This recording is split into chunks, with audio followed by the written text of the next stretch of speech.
In today's class, we are learning about social media strategy for small businesses, whether you're a beginner or advanced.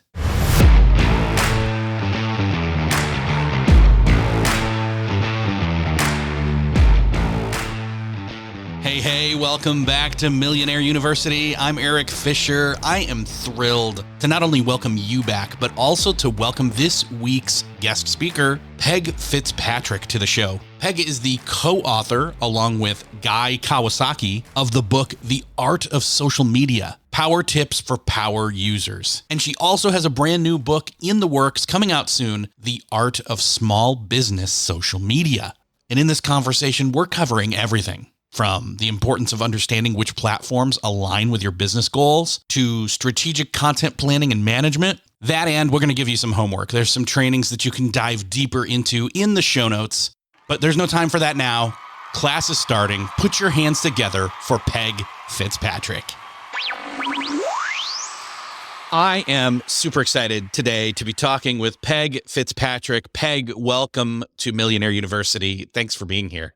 I'm so excited to get $1 million. That's what I get for being in the show, right? Yes, that is the prerequisite. So, or at least you will be sharing how people can make that much through social media and their business. You and I have both worked professionally in social media for a very long time, and it feels like it's almost like dog years, where each year in social media is 7 years in the real world, or vice versa. I don't know. It ages you. Social media is self-ages quickly and moves quickly. It's kind of crazy to think about all of that to say. You've already had a co-written book on social media. You've got a new one coming out, The Art of Small Business Social Media. And I'm curious, how has the perception of social media evolved in the context of small business since social media arrived? That's a good question. I think at the beginning, and we're talking like 2011, I mean, it's so long ago. Yes. That, I think I started in 2010, maybe. At the beginning, small businesses were afraid to try it at all because most people thought social media was going to be a waste of time. Even, I'll say, my husband said, "Why are you even bothering with that? That's going to be a waste of time." And then it turned into a whole career. So who knew? I mean, I didn't actually know that would happen, but I was hoping that it would happen. I was spending a lot of time, as you probably did too. But most of the time that I have spent on social media, I've actually worked for a company doing their marketing and social media. So I do have a different perspective on it than most people know. I do actually manage a brand too. So, what has changed? I think most of them were 100% afraid to try anything at all because it was new. It seemed like it wasn't going to do anything. And we've all seen social channels. I'll say Snapchat for me. I don't know about you, but I just didn't see the value in that one. It's fun. Things disappeared. But I was like, I never saw how a brand could do anything on there without doing ads because you can never find people. And I think that's probably where most small businesses are. They're like, I don't know what to post. I don't know what my brand is. And I think it will be a waste of time. And we all know small businesses owners are the busiest people that there are. They're doing every single thing for their business. They're making the product. They're, doing the sales, doing the taxes, doing payroll. They're doing you have to know so many different things to be a successful small business owner that social media just seemed like another thing to add. So I think a lot of people just didn't start. And then, people started on Facebook way back in the day. And, things took off from there on what you could do with a brand page. That was really the first place where people had brand pages. And still today, people don't know the difference. And there's a lot of small business owners who have a personal profile that they're using to run their business, but they shouldn't be. They need to have a page. So I think it's just a lot of information for small business owners. So they were afraid to start. What do you think? That whole business page profile being used as a business page on Facebook, I still occasionally see it sometimes, but man, even for people in the social media space. Yeah. I worked at a university and I was the social media manager for the entire university. It was a position created for me. And the stuff that I walked into there was pre-existing things and different departments or sports teams had created profiles as pages. And I'm like, oh, we've got to convert this. You can't be using a profile. One, you miss out on lots of great stuff, but two, you just aren't going to be able to do the same things or present yourself the best way. And and so And on. And three, it's against the terms of service and they can that shut too. you down at any time, Yeah. which is, you don't want that to happen. No. And it's frustrating to people. Like, it's a different experience. And especially if somebody like took their personal profile and then changed the name or something. I mean, it's not the way to do business. No. Well, so what are some of those common misconceptions that small business owners have when it comes to social media? I mean, there were the initial ones where it was like, will it work? We've kind of seen that doing social media can result in sales. I mean, we've flat out seen that. We know the proof is there. But you mentioned the year 2011, 2007, I think was the year that Facebook became possible to use without a collegiate or university address, but it was still kind of, early days of Twitter then too. Right. We've come a very long way in the almost 20 years now, which is weird to say out loud. But what are some of those common misconceptions these days that small business owners have? One of the things is, will they make sales? Won't they make sales? One thing is you most likely won't make sales right away. And that's hard to try to think of spending time on something that's not going to immediately get you sales.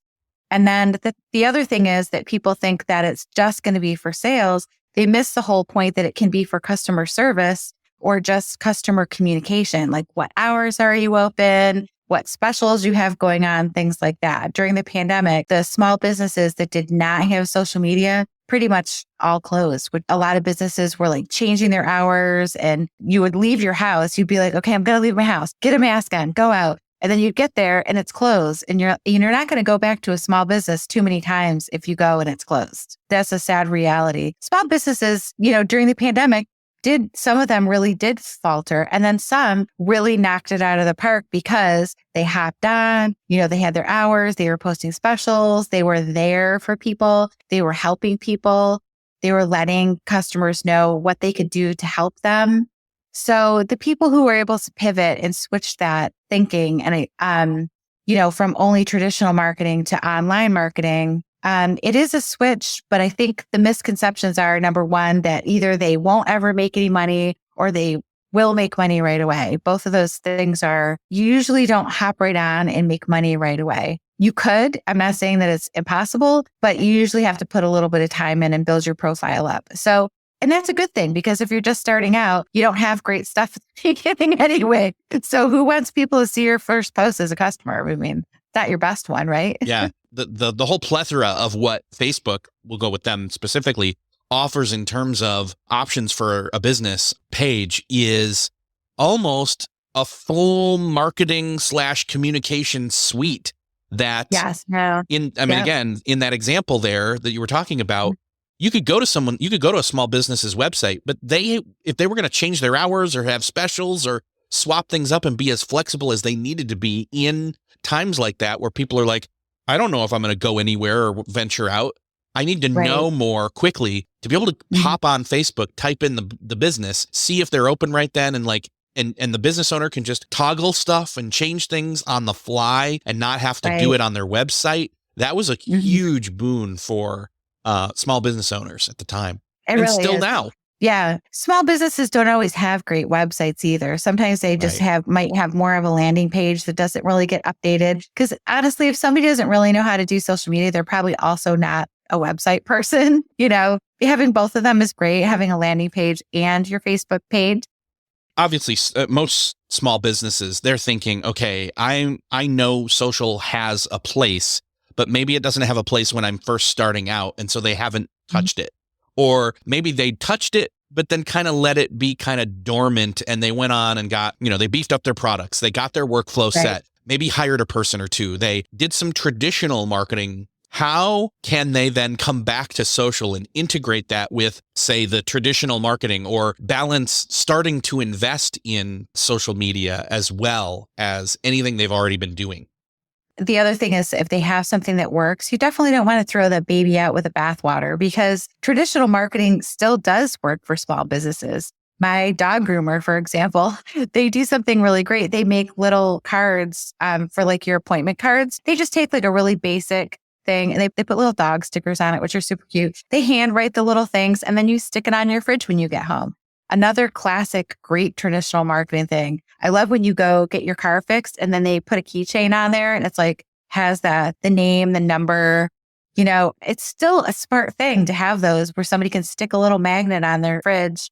What was another one? I had a blind. I did some custom blinds, and they did a magnet that was an exact replica of their vans. So it just keeps you top of mind. A cool pen. But I just saw one behind me. Who knows how old this is? But wait, look, can you see it? Just press share. Nice. No, it's Kodak. Oh, wow. Okay. Wow. It's a Kodak a pen from Kodak, which is amazing because I'm originally from, and so are you. Duh. I'm remembering now. We're both originally from Rochester, New York, the birthplace of Kodak. And what a story that is. We won't go down that road, but imagine if they had social media. I know. So anyway, it's just an example. This was just a promo from a camera 100% because the just press share would have been to share a photo, not like we think now. Oh, that's amazing. Wow. Right. So a promotional pen, gosh, I have other ones too, but those kind of things stick with you when they're good and they fit. I have one from Sherwin-Williams that is a little paint brush. The tip of it looks like a brush. So traditional marketing things 100% have their place for small businesses, and you don't have to get rid of one or the other, but you can just combine it. So you just want to make sure even on your traditional marketing things, if you have a pen or a magnet, then you're going to add your social media icons on there and say find us on Facebook or connect with us on Instagram, whichever one are your big social platforms that you're using. Add your logos places so people know that they can find you. I love when you go to a business and they have decals with their, you could just do the Instagram logo with your @ mention on there. It's a great way for people to know, oh, they're on there. And then if they come in your store, they can see that you have a great little photo opportunity for people to take a picture, and then they'll tag you on social media. It's a great way for more people to find you, especially on Facebook. If people tag your location on Instagram or if they @ mention you, then when they post it, their followers will see it on their Facebook page. That's some great ways. Yeah. And I think that the key here, I think what you're saying is ultimately don't stop doing what you're already doing. If you're already doing something digitally, great, especially if you're doing something analog. Now let's connect the two, connect the analog and the digital, so that they work together or complement each other, et cetera. Yeah, I mean, you definitely have to think about those things. If you're doing ads in your local shopper and you have no idea if anyone's ever using them, and if you have in there mention this ad for 20% off or something and no one ever uses it, maybe it's not helping your business to post. I mean, those kind of things you have to look at. Are you still getting value from the traditional things? Then by all means, keep doing it. And I think now more than ever, the analog things are more successful because they're not as common. Yeah, and they make a bigger impact. But again, you can also share those out digitally and or try to capture at least the wow factor of the in-person thing in a non-in-person context. And you could even, for example, turn that into a contest. So you could say, for example, you're the blind place and you make the cool magnet, and then you could do a little post and do share a photo of where you put your magnet for a chance to win, whatever. And that's just a way that people would, in the comments, then share a picture of their little magnet on their fridge or their pen or whatever. I mean, there's ways to connect them really easily once you start thinking about it. Now, we mentioned Facebook a couple of times here now. How do you suggest a small business start to figure out, okay, which platforms should I be on? And I know the obvious answer is, well, which platforms are your customers on? But sometimes they may not even know that. Right. So say you're a brick and mortar, I mean, there's different kinds of small businesses. So I try to talk about all of them because some are online and some aren't online. But say, for example, you're a dry cleaning shop and you have, a lot of people coming in. That demographic would be I don't want to say older, but it's not going to be Gen Z because Gen Z is not going to go to the dry cleaners. So if you have people coming in, you can get an idea of the age range of people. You could even do a little contest and put jars on your counter and put, those little glass stone things. You could have a container and have people put beads in or whatever, buttons or whatever, and to say should we go on Instagram or, TikTok? Where are you guys? We need to know.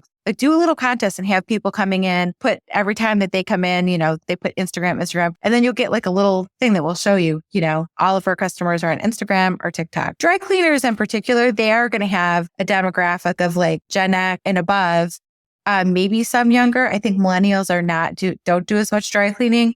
So, you can kind of get the idea from that. You can look up the social platforms and see what the demographics are. Also, you can just say you're in an online business and that you're going to create websites for creative entrepreneurs. So that's a really wide open category. You can niche down yourself. Like I see a lot of people that just they do like feminine websites for like online people. So you can choose your own demographic and create things to reach those people. Then you would say, okay, I'm going to use Instagram and maybe TikTok for this.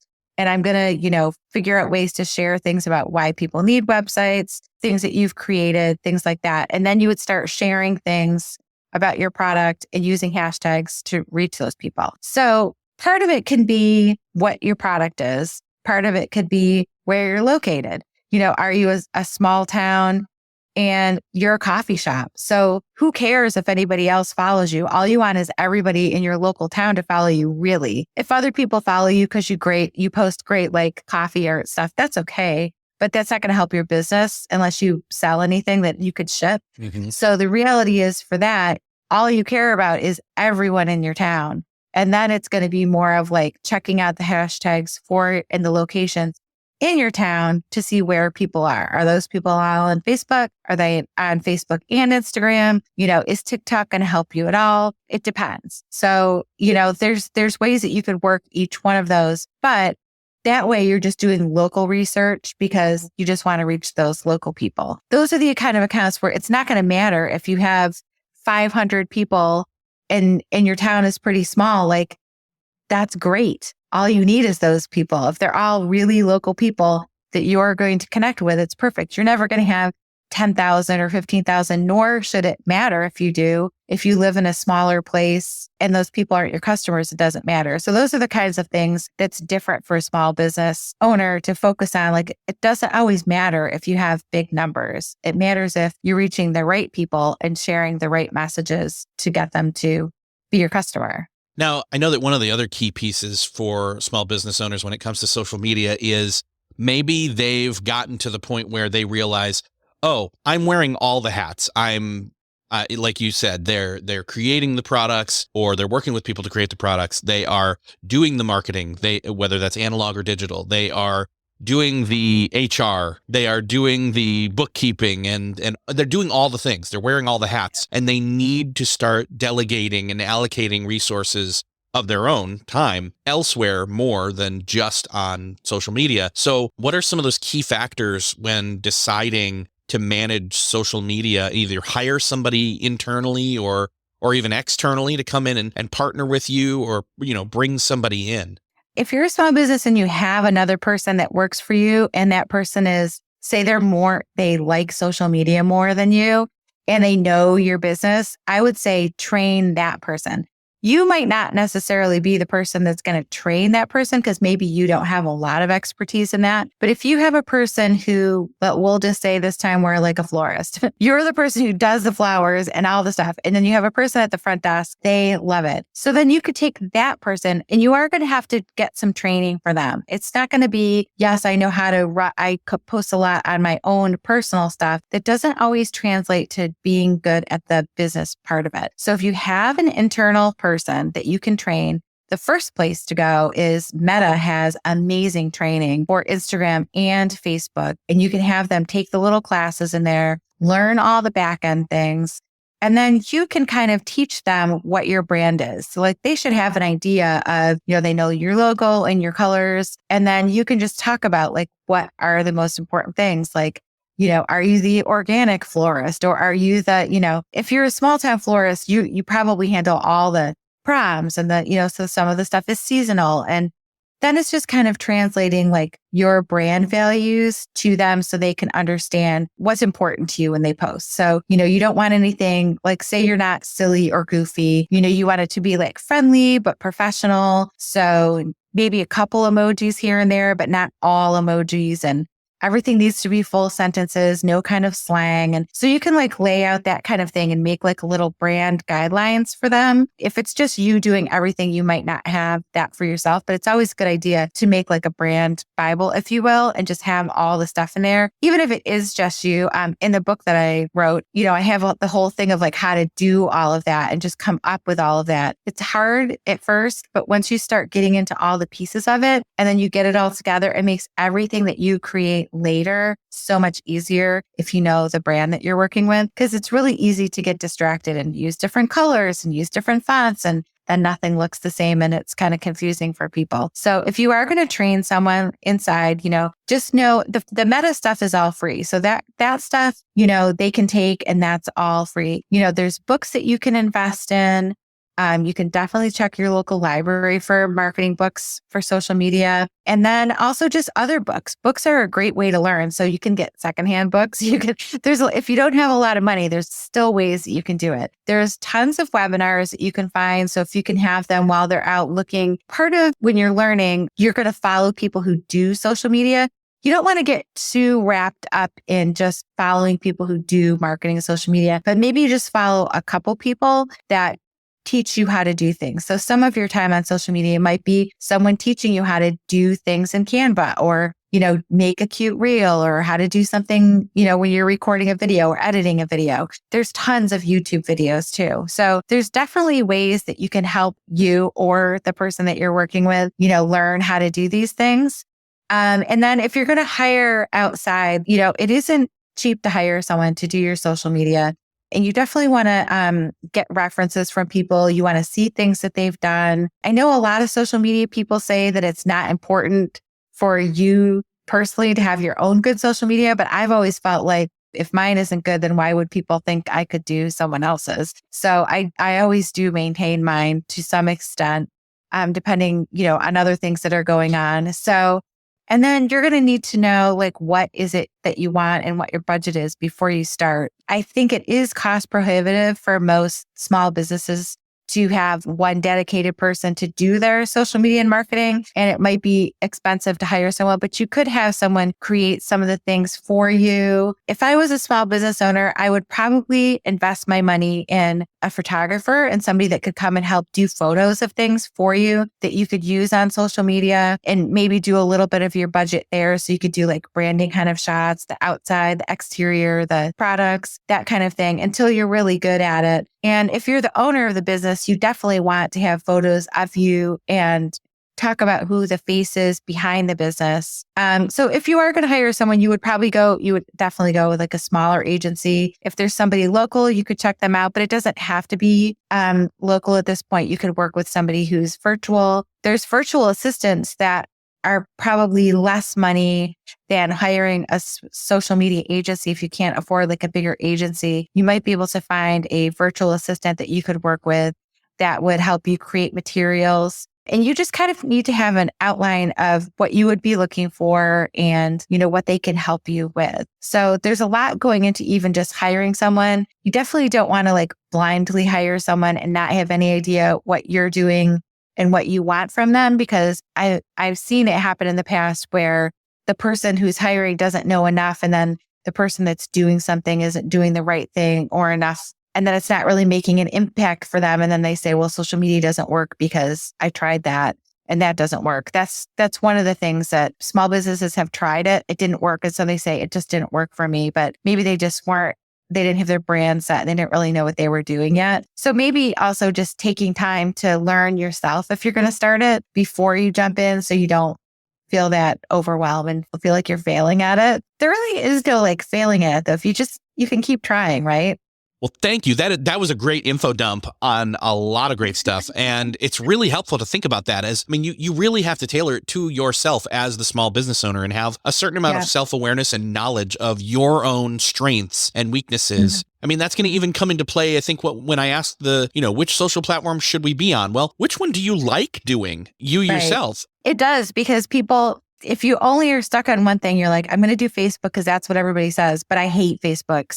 But I'm going to do it there because that's what everybody said. You're not going to enjoy it. You're not going to really be connected with it. But maybe Instagram is more your thing. Maybe you like seeing the pictures and the reels. And because even though the same things are posted on Facebook and Instagram at this point, they look very different on the different platforms. And, when you scroll through the news feed, it looks a lot different on Instagram and Facebook. So they are different. And then TikTok is a whole other thing. That's a whole other, you can just go there and just waste all of your time. And then the next thing you know, you didn't get your products done and you have nothing to sell. That's a problem for small business owners, is you definitely don't want to have a time suck. Yeah. So liking the platform that you choose I feel like that really does make you succeed more at it. Don't you think so? I think so. And it also factors into, again, that delegation component where it's like, well, I know I need to be, maybe you like Instagram, like in your example, you like Instagram, you know you need to be on Facebook, you begrudgingly do Facebook, but you bring someone in to help you do Facebook that is much better at it or knows it better or likes it better. Right. I mean, honestly, if that was the case at this point, when you get a little bit better at it, I would just be posting on Instagram and have it auto post over to Facebook. So you had both, take out the hashtags, just tweak it a little bit. And I wouldn't even worry about it because then you can just do two platforms. But that's like right away, that's a little bit hard to do, I think. It gets confusing for people. But say, for example, TikTok, Instagram is your favorite, but you have a younger employee that's really good at TikTok. TikTok is one place where there's really not a big difference between a personal profile and the business profile. So like you post the same kind of content and everything. So in that instance, you could have a person who really likes TikTok start doing it. Maybe they can even show you how to do parts of it, or they can film you while you're doing things. There's ways to work it out. So even if it was a place that maybe seemed like a little bit of a challenge for you, you could do it. One of the other things that I was thinking of in terms of personalizing it, and you talked about this in terms of having the going into your book and having the kind of essentially not just knowing how to train somebody that's coming in to help you do it, but also having the clarity of your ideal customer and a brand persona to really kind of help you get creative and know, your strategy and who you're aiming for and how to come up with the creative and the deals and all that kind of stuff. Knowing them, speak to that a little bit. I mean, I know that it's already been something that's been talked about a lot, but speak to the importance of that. I think a lot of people just think, oh, I just need to show what I'm doing and how I do it. And you do, but it's way more than that. It is, because the switch is, it's not you personally. That's a thing that I find small business owners have a hard time with. They can't always separate it's not my personal account. So it might be their business account, but then the next week they're posting a rant about the local politician election. And it's like people seeing that would be like, what is this? This is supposed to be Susie's florist. Like, Susie, why are you complaining about, you don't see the difference between personal posting and business posting. There's a very big difference.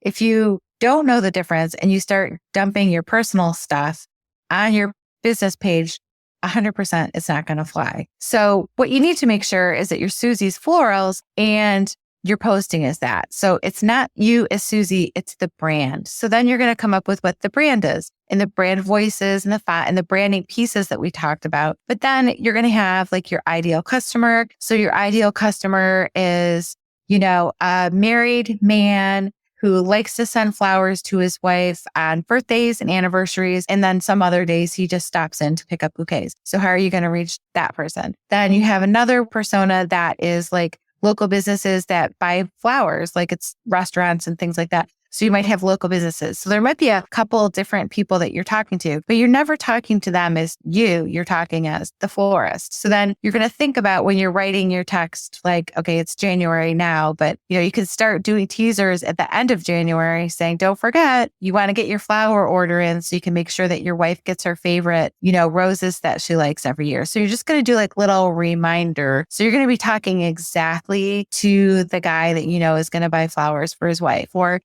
trying to reach him at another time, say it's like months after. Then you're going to post things like, hey, we got a great bunch of, post some flowers that you have just received a bunch of, post the different kinds. Maybe you'll hit people for their wife's favorite flowers, or you could do something about like go through what the flowers all mean. Each flower that you send has a different meaning. And you could say, did you do something wrong? Maybe you're sorry. It's a good day to send that. I can't remember. I think it's white, I can't remember. White is purity. I can't remember. There's flowers that mean like you're sorry. And then like yellow flowers are friendship. So there's like different ways things that you could talk about that you could reach people who maybe don't come in all the time, but maybe you could inspire them to come in. So think of it, that's how you would like use your persona to talk to that exact person. And then the voice that you use, you want it to stay consistent, which I already kind of talked about a little bit, but do you use emojis? Maybe a little bit. Maybe you're using the flowers and the leaves, and maybe you also have house plants. And so you could talk about that, and then you could appeal to like all the millennials who like went houseplant crazy. You could talk about houseplants and how to take care of them and the new ones that you got in. So just think about who comes in to buy things and then creating that persona for like your houseplant customer and speaking to those people. That gives you so much stuff to post. You can do like talk about the different kinds of lights for plant and the different kinds of water. Like, does it need to get water? I got one recently. It's like you only water it once a month. And I have such a hard time not watering it all the time, but I know that it only gets once a month. So it's things like that. So think about like how you can share knowledge that's going to help people with the things that they bought from you, going to inspire them to come in and ask questions, be the resource for your customers. People who are really knowledgeable in their area of expertise, like you could say, they'll save it and be like, oh, I'm going to be downtown. I should go in and ask a question about my money tree. Why are all the leaves turning like brown and also yellow? And some of them are falling off and, you don't know what to do. So then you just take pictures of it and you go in and, Susie's going to have the answer. So it's creating that like persona for yourself as well as for the customers. But so you're sharing the information that's going to help them and then they're going to come back in. It's just another way to reach people. And that's how your persona kind of works is, you're talking to that specific person. So then when you're sitting down to write the posts, like say you're going to sit down once a week and you're writing the stuff, think about like you're speaking to that person. Like that's how your persona ties into making all of your content really good and really valuable. And it also brings in business.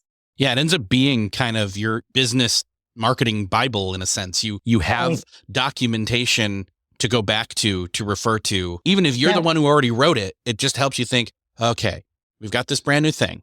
Let's go back and look it over and like kind of start to plug and play. In other words, you've already done a lot of the homework. It helps you then templatize things much quicker and easier and get out of your own way because the blank page can really freeze people up from getting started. Right. And if you're trying to talk to every single person, you are talking to no one. I think that's a Confucius quote. But if you try to speak with everyone, you really hit no market. That's the thing. Like your audience can't be everyone unless you're like trying to hit everyone in your town. But even as a small local coffee shop, everybody doesn't drink coffee. You really want to talk to the coffee people or the tea people or whoever. So it really helps your content inform. Well, it helps you inform everything that you create: photos, graphics, videos, everything, but especially like the voice of what you write. The persona helps you just get into that mindset of, okay, I'm thinking about it. It's the guy, it's the anniversary, it's the, who's buying the flowers. I think one of the other key pieces here is, so say we've done all this, we've even delegated, we've brought people in, we've got things humming and running. What are some of the ways that we can balance the time spent on social media, because it can be a time suck, with other business responsibilities time-wise? So I think, once you get into the swing of it, definitely having an editorial calendar for like even a month or quarter or a year. You could have an overall one for the whole year. Things change as you're going. If you are that florist, the big holidays are going to come up. You're going to have Valentine's Day and then you're going to have Mother's Day and at Father's Day, no for flowers. You're going to look at the days that are big and then fill those out. And then you're going to try to have campaigns in there that are going to help bring in, because you have to bring in business all the time. Valentine's Day is great, but then when March comes around, no one's going to be in for flowers for March Madness unless you come up with a way to work that in there. So, so creating a calendar, it doesn't have to be a whole year or a whole month. Even if you just do a week, try to have a chunk of time when you can sit down once a week. If you do it Sunday night, if you're the owner and you're doing it, or like Friday afternoon, just have like a chunk of time where you're going to sit down and you're going to just look at the week and you're going to come up with the 5 ideas or the 7 ideas if you're posting on the weekends too. It'll make your content better if you have a little plan for the week, create those things, and then use a tool to help plan, to schedule them. So I like to use Plan That. That's like my favorite thing right now, Plan. It's really easy. It works for Facebook, Instagram, LinkedIn, Pinterest, and TikTok, actually. So you can schedule just about everything in there. So I like to just put it in there. You still, even if you schedule things for the week, that gives you just the stuff done. That is a big chunk. But then the other piece is you do have to go in to check to make sure things posted right. So you're just going to pull it up. Like just do like 2 little blocks of time, one in the morning and then one later in the day to just check to make sure, see if you have any comments or questions, check to make sure that your post posted correctly. And then try to like some other, local business things and comment on some things where you can. If you are like that local coffee shop, you're going to be connected with maybe some of your customers around or maybe some of the other businesses around. Just stay active for a little bit, but just try not to go on for endless times. If you're like, oh, I'm just going to go on for X amount of time, you'll just end up looking through stuff and being there forever. It's good to kind of check your competition out every once in a while, but don't get so focused on what the competition is doing that it bothers you and starts, giving you that imposter syndrome kind of thing. So I would say try to plan your week out and then do, a chunk of time in the morning and a chunk of time at the end of your day to just check through to make sure people didn't send you any messages or have questions. I just say like 15-minute chunks even work. So if you can just schedule those little times in, then it will happen. If you don't have a plan for the content you're going to post, nothing's going to get posted, or you're going to be like, oh my gosh, I haven't posted in 3 days. And then it's stressful and you don't know what to post. And that makes the whole process harder. So if you schedule a little chunk of time, once you get used to doing it, it doesn't take a huge amount of time to come up with a plan. I like to look at the things that have posted recently. How do they do? Did you try something like a this or that kind of post? Or, asking people questions is always a good idea. So see where you can work and see how your past content did and let that inform your choices for new stuff. It's hard not to get sucked into things that are popular, like doing reels on Instagram, because those are favorite on Instagram right now, but they're very time consuming to make. So make sure that you choose to do things that you can work in your schedule and, try to plan that time. It is going to take some time to do it, but it doesn't have to be endless amounts of time. Try not to overthink it too much.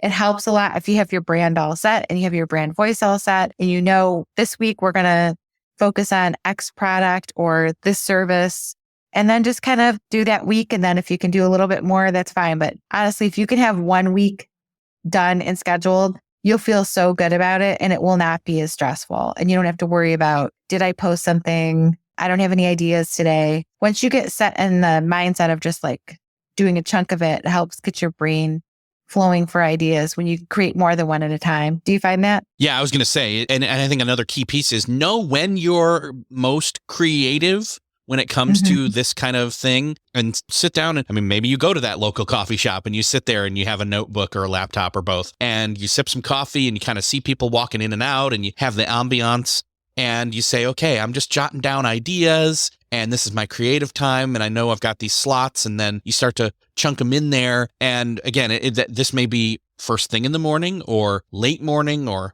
maybe it's the coffee that you have post lunch, or maybe it's the end of the day. It's like, okay, everything's squared away for the day. I can walk away and I'm good, or you're remote working, you're walking away figuratively and maybe you're going to that kitchen table. I don't know, Right. the dining room table, and you're sitting there and doing this instead, just to kind of get a little bit of a change up. But in other words, what I'm getting at is compartmentalize and say, I'm not saying compartmentalize your creativity, but I'm saying compartmentalize and the task. And if you put it on your calendar, it will happen. If you don't, it will not. So put it on your own calendar to just do your little check-in times. And, a good thing is if you're posting at 8 a.m. in the morning every day, then just put it on your calendar to check it. And then just do your 15 minutes, set a little timer, get off, go do everything else you have to do. And then later do your other time. And then just whatever your best block of time is for creativity, do that too. You could try it Monday morning, you could try it Friday afternoon, see which one works better. And put it on you have to plan to be successful, just like with anything else that you're doing with your business. It can't be by the seat of your pants. Otherwise, it will add more stress to your life, which is definitely not what you need. No, not at all. Well, there is so much more than we touched on here in this conversation in your upcoming book, and it is titled The Art of Small Business Social Media. I'm really looking forward to getting my hands on it. I've already seen all the chapters and the headings and the topics and everything, but I would love for you to share, where can people find out more about the work you're doing and get an idea and jump in and maybe even pre-order the book? Pre-orders aren't out yet, but it's someday they will be. You can find me at pegfitzpatrick.com. My website has a lot of social media information on it. That's another great place if you're trying to learn. Social media blogs are a really great place to go learn. And I'm at Peg Fitzpatrick everywhere on social media. I have the same name. It's a good tip for you too. Make sure you can get your name on social media for your small business. Awesome, Peg. Thank you so much for sharing all of your wisdom and experience. And thank you for being here. Thanks.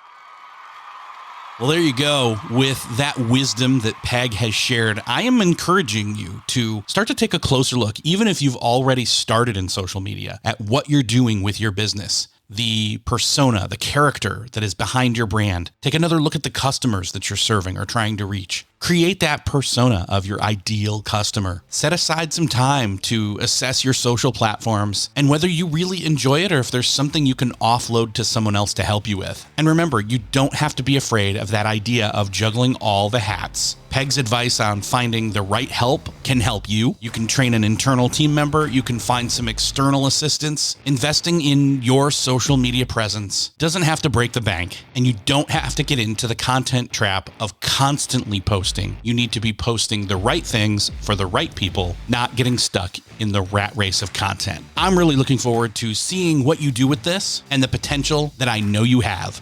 Stay inspired, get creative, and until next time, class is dismissed.